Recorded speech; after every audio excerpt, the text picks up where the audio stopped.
to Biz Chicks TV. We're here to help you take the hassle out of your hustle so you can build a profitable business that's fun to run. Here are your hosts. Hello, everyone. welcome to Biz Chicks TV. We are here with Coach Caren Fern, and you know she always has some wonderful things to share with us, dropping nuggets everywhere, guys. Get your basket. But I think the best thing to do would be a pen and paper because she's here all the way from Toronto, Canada. Coach Karen's in the house, and she has been talking about some little things. So let's get to it. Coach, what you got for us today? Little Changes Part 2. All right. I love it. So we'll do a little recap on Part 1, where we talked about what is the one thing you can make, what is the one thing you can change that you want to change in 2026? One little thing. And how are you going to do it? And how will it affect you? That's where we talked. That's what we talked about. That's where we left off. Guys, today we're looking at, is it mental, physical, or emotional, the change that you're going to make? So we'll talk a little bit about that. And why is it necessary? And who benefits the most? So those are the things. So is it mental, physical, did you say? Yep, or emotional. So the little changes, it is mental, it is physical, and it is emotional. I asked the word, but I'm telling you that's what it is.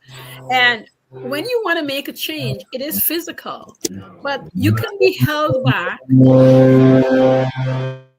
And sometimes that's what happened. And your emotions start playing tricks on you. You start doubting your true being, what you're feeling, what's happening inside. And we don't like change, no matter who you are. I'm a change girl, and I change my house around. I would go do something quickly, but there's some changes that I don't like, that I have to be on myself to make them.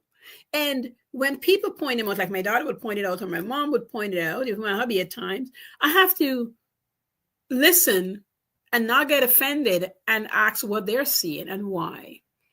And then I check in with me to see how I'm feeling mentally about it and emotionally. If I start feeling like it's an attack, it's truly because I'm fighting the resistance so hard that it feels like they're attacking me for the change that I want to make. And not every change I want to make makes sense to anybody. And so I have to remind myself that the change that I might want to make, they can't see the end goal because they're not in my brain, they're not in my head. So I have to not do that with them. Sometimes I will say, let me get to the end so we could talk about it. And sometimes I might say, do you want to hear? And depending on what's going on, sometimes they don't really want to hear. And here's how you know. Sometimes people might say yes, but once you start talking, their eyes glosses over. You know something? I think that's something that God gives us, because we can tell when the light goes out in somebody's eye. It is a gift. It is a gift. And when that happens, you could either say something funny to see what they do, or you can drop it all together. And here's the key. Don't feel offended. They're not part of the beginner's journey.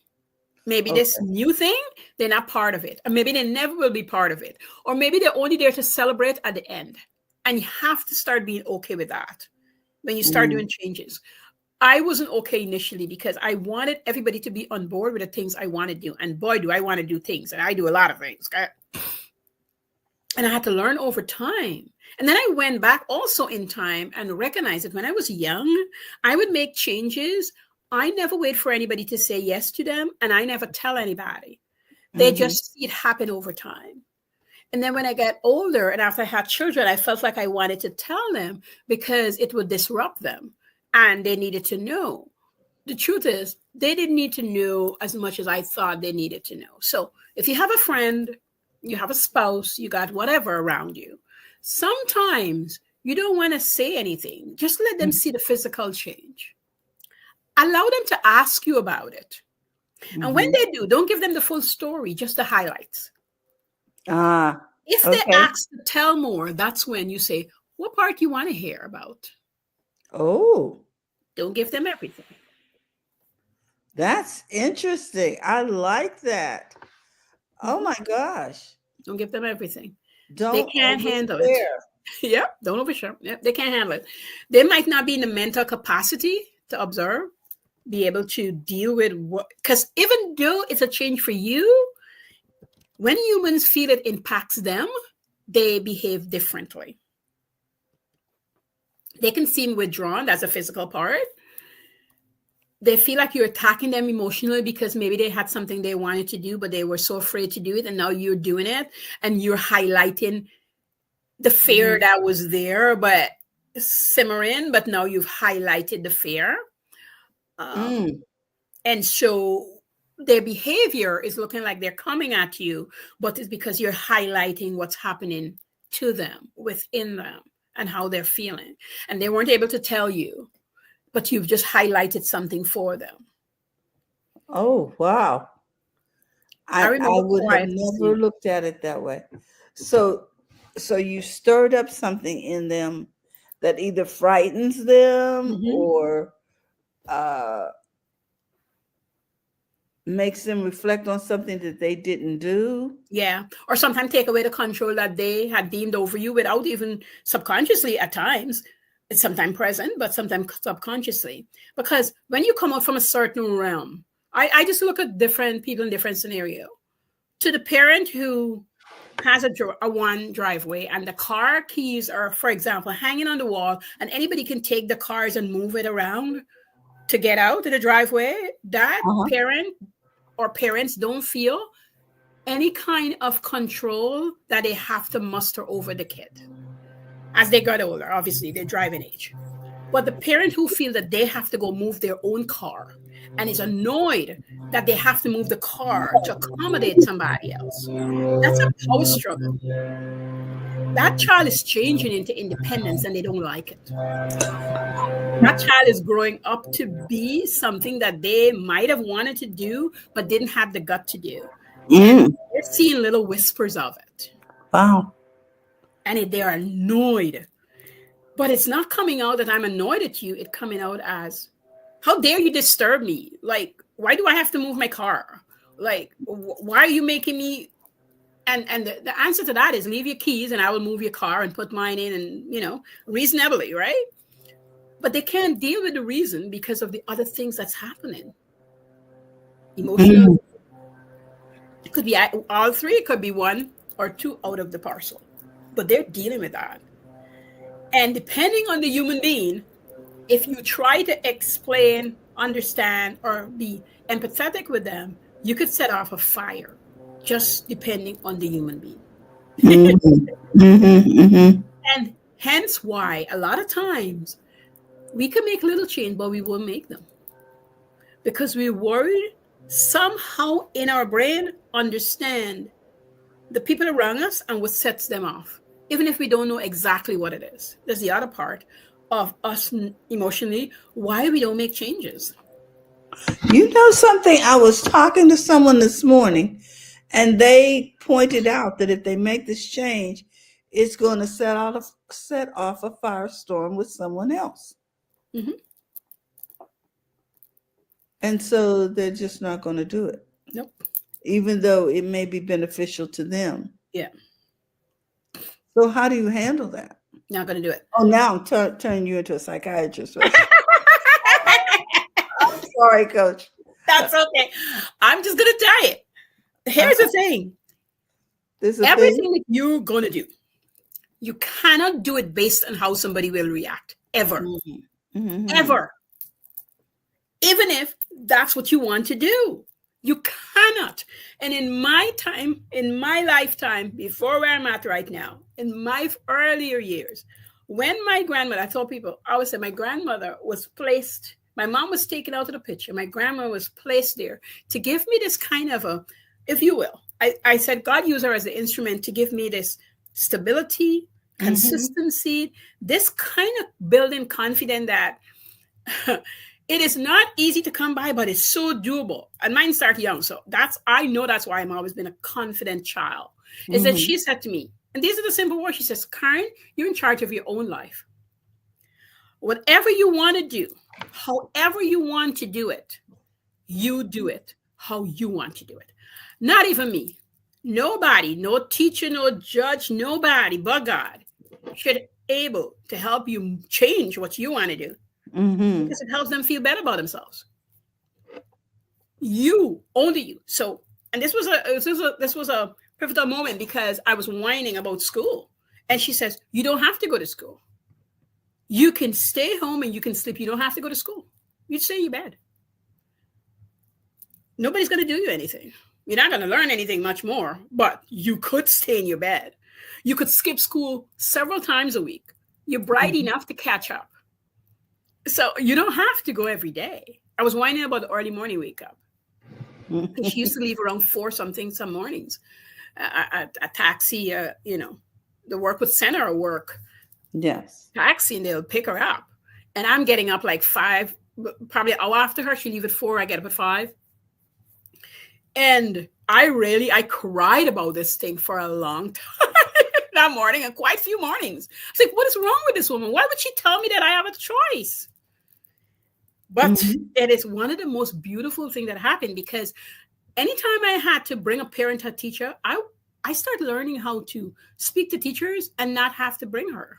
Like when she come, it has to be that they need her. And she would say to them, did you talk to Caren first? She would always say this, like in front of me. I'm like, in my head, I was like, 9, 10, I was like, talk to Caren first. She's like, this Caren can solve all the issues that you have with her. You only need me if it's beyond what she can handle.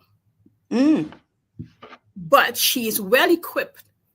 So if she's doing something you don't like, you just tell her. She'll fix it. She'll regulate. She'll self-regulate. She'll fine. She says, if I have to leave work to come speak to you, it better be really big. If not, do not disturb me. And so over time, teachers just learn, like if something's going wrong, like I have the first chat with them. Me, them, and the principal will have a big chat. But it takes a while before they bring her in the room. Versus my mom would get a letter right away, but she just established that. And I started building confidence. And so there's certain things I wouldn't do as a child like other children would do, because I was so responsible for me that I wouldn't do certain things. It just wouldn't make sense for me to do it. That don't mean I don't have fun. It just don't make no sense for me to do it, because I don't want you to be talking to me, because I don't want you to be bugging me. So I'm not going to do it. And I started learning self-discipline from getting up that early in the morning. I started learning that anything I want to do, I could dream up and do. And here's the big kicker. She didn't stand in the way of what she just said, because sometimes people say, but then they stand in the way. She never intervened herself. No. She's just doing her. She's not intervening. She's just not intervening. Whenever she wanted to show up and do something great for us, she did. But she's not intervening. I am carrying on. And she'll ask me, I'm like, yeah, I'm going to do this, this, and that. She said, okay, go for it. You want to do that? Go for it. And every spoil, and boy, did I make mistakes and spoil and mess up. And I just did a lot of things that I know as a parent. When I became a parent, I'm like, how did she just let me be? Cook bad food, make really bad decision, do the same thing over and over. And she won't correct it. She just let me figure it out. As I do it. I said, I'm going to start selling things. And she's like, oh, well, good luck to that, because I can't help you, because I don't know how to do that. And then when she starts seeing it prosper, she's like, you did good. That was a good idea. And then she on her way doing whatever she does. And she moved on from it. So saying all that as to say, if you're not, I come from that. So when I finally meet people who's questioning what I did, I was like in shock, because that was my world. I didn't know what our world feels like. I didn't understand that I had to make people feel good about the choices I was making. I was like, why? This was like foreign to me. Like, why do I have to make you feel good? When I first started talking to my husband, in certain things, he says, like, I don't have to make you feel good. You have to know who you want to be. Don't expect me to do that for you. Like, that's not going to happen. Poor dude. Because over time, like, he was like, what? I'm like, yeah. And like, we plan to go out, and then you got a problem, and I'm like, listen, we're not doing this, because I'm not going anywhere with you and feel uncomfortable while you're being upset. Yeah. I'll see you next week. And he's like, what? I remember the first time he's like, so can I come back? I said, you can't come by later. I'm going to be working. You can't come by. Mm-hmm. Mm-hmm. I remember the first time was like 2 weeks I didn't see him. He's like, you didn't even come look for me. I said, why would I do that? You behave terribly, and I couldn't understand why. So I needed time to figure out myself, because I certainly is not going to try to fix that with you. That's a you thing. And Mm-hmm. we were young. I was a teenager. So he was like, what the heck just happened? Because he couldn't come by, or he came by, and I said, well, I'm not going to really see you. And he would stand there for a little while waiting around, and I just go in my mom's house, and that was it. Uh-huh. And then he would just move on. So I didn't know that you had to succumb to people. So that wasn't my being. I didn't understand it. So my experience is really different from a lot of people. So it took me a while to understand that kind of flow of things. So when people are really firing off, I think the being in me don't feel like I need to go save them. I feel they'll figure out how to save themselves. There you go. So you need to, even if this wasn't your experience and you're trying to figure out, you don't have to save them. You have to watch them be sad, hurt, cry, and feel like they're dying. And you stand there, not because you're cold, because you need to allow them to go through the pain. You actually intercede and take away that process from them. Parents, boyfriend, friends, we intercede and take it away. And we don't even realize that that's what we're doing to them. When I was in business school, we had this professor who came at time and lecture. She used to be in and out. She was the coordinator, so she wasn't daily or weekly. And I remember a friend was crying. I brought a friend into the program, and she was crying. And I go to give her a hug, and she said, don't hug her. Let her cry it out. And let her say whatever it is she want to say. Because one thing we're not going to do is hug it out of her. She's going to get it out however it's supposed to come out. And this is like 35 people in the classroom. And I know when the class was finished, everybody was quiet and didn't know what to do with themselves. And my friend turned to me, she says, think I should just go home? I said, well, we got another class, but the choice is really yours. But I'm staying for the other class. And I used to give her a ride. I said, I'm staying for the other class. So I'm not telling you to stay, but I'm just letting you know I'm not going to go home. We're not going to go get coffee and talk it through. We got another class. She stayed for the other class. She ended up doing well. And so that's why all these things are necessary. You need to let people play out, because when you allow people to play out, even my children, I allow them to play out. And when they were younger, they tell me some things they didn't like, but I had to let them play out. I had to let them see where their journey is going to take them. And as a parent, it was hard to watch. It's still hard in the ones who's having difficulties right now. And I talk to them as need be, but I don't try to direct, because I would take away this thing that they need to earn and figure out. So the little changes that they're making, I would compliment them on it and let them know, I'm seeing that you're trying, but I'm not trying to fix. It's not my job. I'm not trying to fix. I'm a coach. So when people come to me, they have their dreams and whatever, and we're talking about it, I don't fix them. I talk them through it. We have a discussion, and they get to come up with ideas, or they get to go away. And if they're hiding, I will pull them out and say, hey, you're hiding. It's not true, but you've been hiding. You can't do that anymore. And so there's some toughness that happens in there. And that's why I'm a good coach. I'm going to just plug myself right now. That's why I'm a good coach, because I understand that people need to go hide away, because sometimes other people that surrounding them, and they don't think that they have a voice. Doesn't matter what's happening. You have a voice. If it means you need to get up earlier in the morning for that little change, that's what you do. Or when everybody goes to bed, you go to bed with them, and then you crawl out of bed and you do what you got to do, because now the place is silent and quiet. And you go do it. I don't care if you got to go in the washroom to do it. Go do it. Because it's necessary. It is very necessary for your being and your journey. When you see you're failing and not getting to where you want to be, you sit down, you ask yourself, what little change can I make? And then you physically start the change. Do not wait for the mental and the emotional to tap in. I want you to do the physical part. I want movement. I don't care if you got to stand in place and walk for 10 minutes. Move. And so that's what you mean by physical, some kind of movement. Yes. Okay. Yes. towards the change. Towards the change. And this is the part when I say change, somebody says, well, coach, if I want to cook this food, how is that change for me? Because if you in your kitchen, I used to do it with my daycare kids, I would make them walk around, walk around, walk around, walk around. And it would seem like it's nothing that I'm doing with them. But so they're fighting for a toy or they didn't want to do something. I'm like, okay, come on, walk around. Okay, Key. Okay, Samantha, walk around. And by the third walk around, she's like, Miss Caren, why am I walking around again? To see if you really want the toy. She's like, yeah, I don't really want that toy. Or if it's him, he's like, I actually like walking around. I had a little one there, and he would just walk like 3 more times. He's like, I'm good now. Mm-hmm. And so the fight and whatever was happening with the kids, I never had to shout at my daycare kids, or very rare they get a timeout from me because we had rules, we set things up, and then I just let them do the physical part of it. And that changes how they behave. They suddenly calm down. They're not as, rowdy anymore and that sort of thing. And it's a little change. It's having them walk around in a circle. Like a parent had asked me at times, she said, why are they they're so happy. They're like, when we're in Miss Caren, we get to run around in a circle, Mom. Let's let me run. I'm like, yeah, just let him get it out of him. That's what was happening. Or Get for the kid that needed to come down to step on her bum, like she needed to come down to step on her bum like 3-4 times, and then she's good. It did something to her being and just helped her. And so you need to know what helps you, right? This is only control you have is over you. So what helps you to be? So when people are screaming and carrying on and doing whatever they're doing, how are you? Like somebody couldn't be screaming at me and they wouldn't see anything from me. Even if I'm feeling something inside, they wouldn't know. But that's a learned thing for me, right?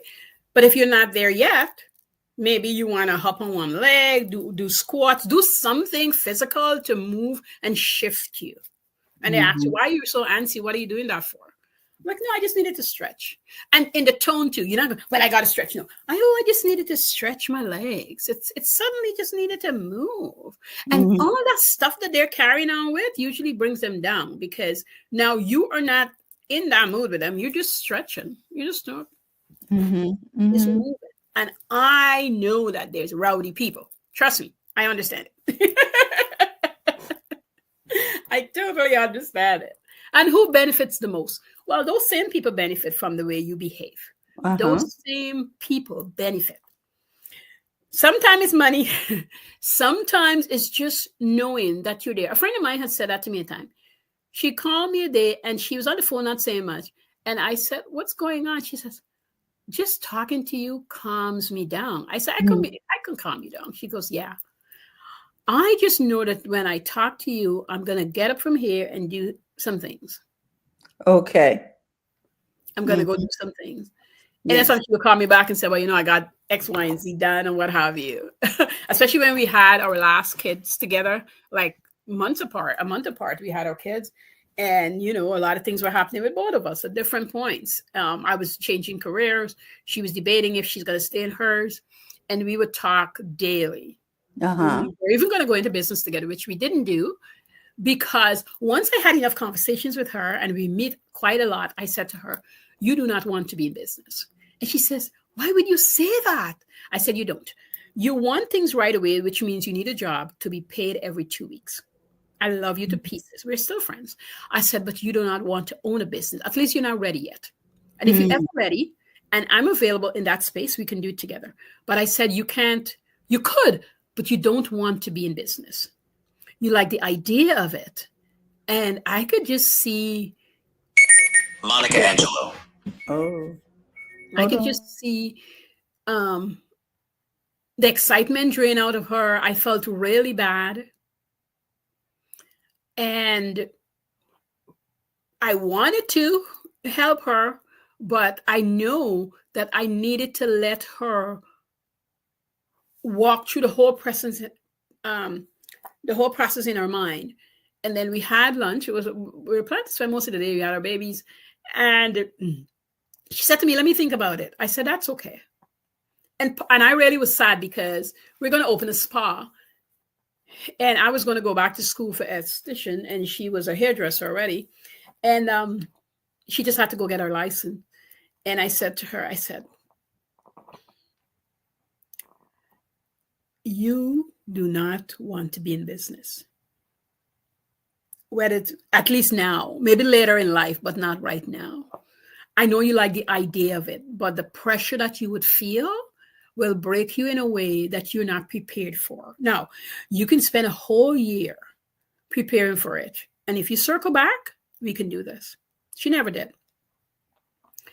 She went on to get different jobs at different in different capacity. And oh my God, she's over 50. This year is when she's thinking about it. See, this I'm telling you about, Terry, happened 20 years ago. 20 years ago. Oh my gosh, yeah. Over 20 years ago. And I think she's just ready to, she's tipping her toes in now.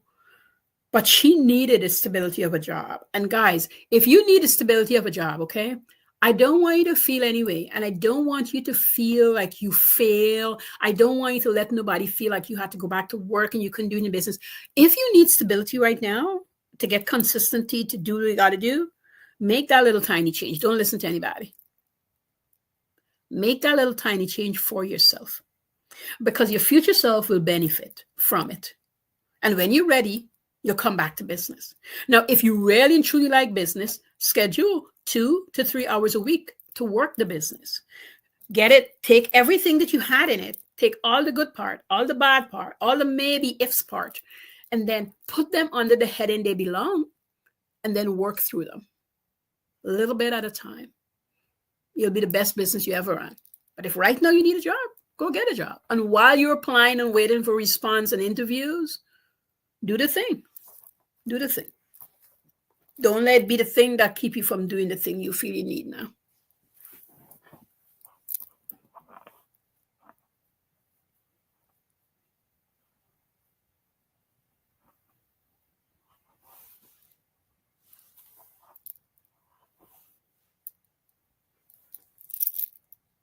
And I said, you always bring so much to the table. I just want people to know how to connect with you. So I'm going to put your YouTube channel up here, and so people can see what a wonderful job you're doing. For 2026, she's building her YouTube channel. And I want you guys to go over there and I want you to subscribe. Okay? And we'll because she's got some great videos, some YouTube shorts in here, and actually has courses in here. So, you know what? You guys need to take advantage of that and find out all the many facets of Coach Caren. Coach, I think that's something that I failed to point out to our audience is how diverse your background is. Oh my gosh. She is a chef. She has been a child care provider. She's run child care centers. She's run janitorial businesses. Coach Caren is a business coach.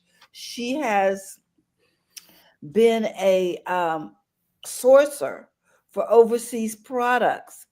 I can't begin to tell you guys, if you have a question about business, then Coach Caren is the person you should be talking to, because she has knowledge.